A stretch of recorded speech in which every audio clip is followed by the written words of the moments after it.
We're here to discuss your debut album, which is out and about, Family Jewels. Congratulations, you must be very proud and pleased and relieved that it's out. Yes, I am. I'm excited to see what people think of it.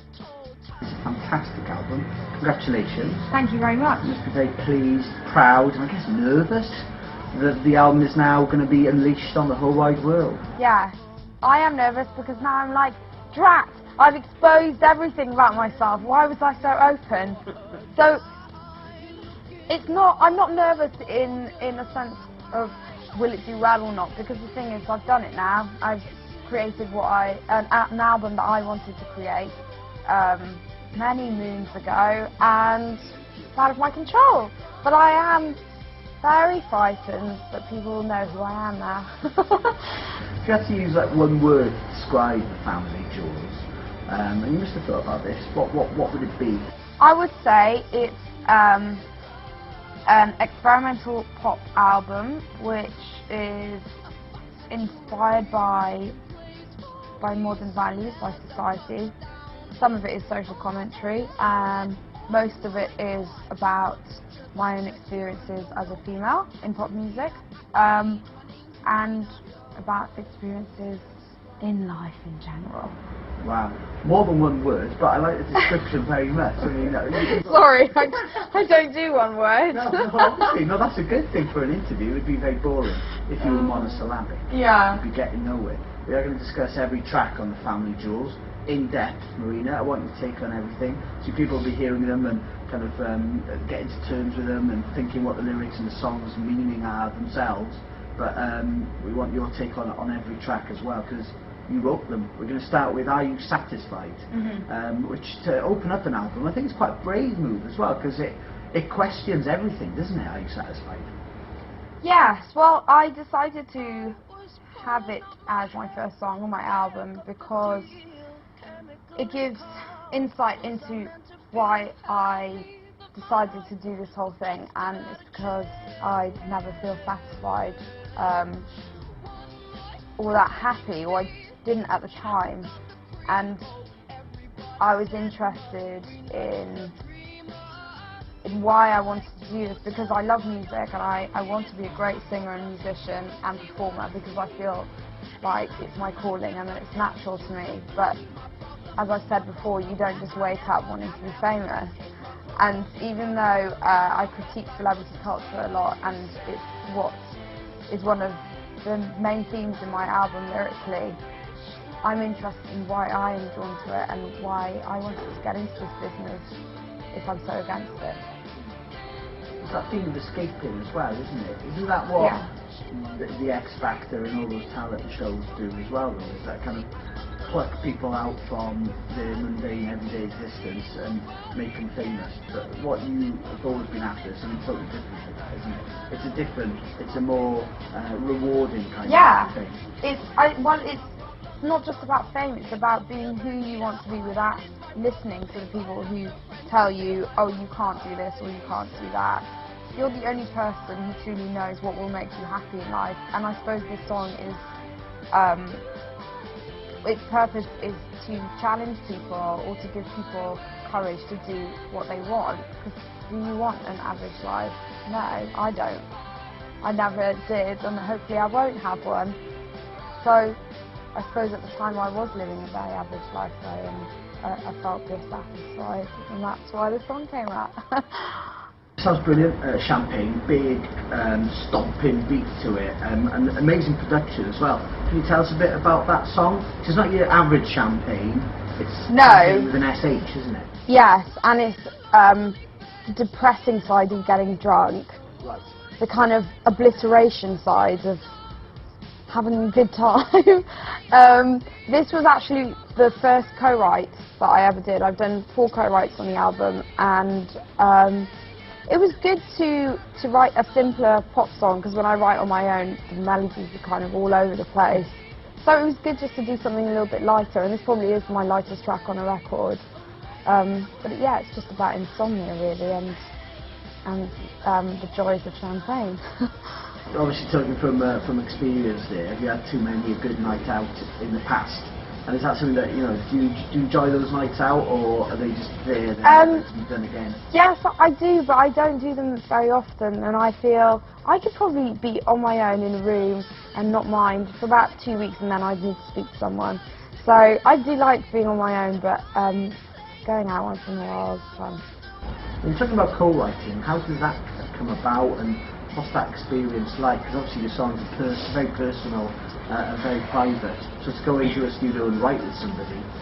Well, it's kind of like I hate it, so I do it because it's really challenging for me.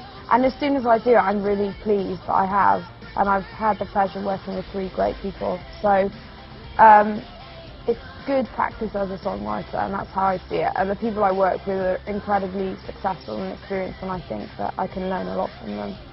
So yeah, Champagne was written with Pascal Gabriel and Liam Howe, and we just had loads of fun doing it. Because you worked with Liam Howe, the producer, a number of times before, and he's a respected producer, isn't he? Yeah, he did like 75% of the album. Okay. Producing? Yes, producing. And Pascal Gabriel? And Pascal did 3 tracks, co-produced 2 with Liam, and we all wrote those together. It was really good.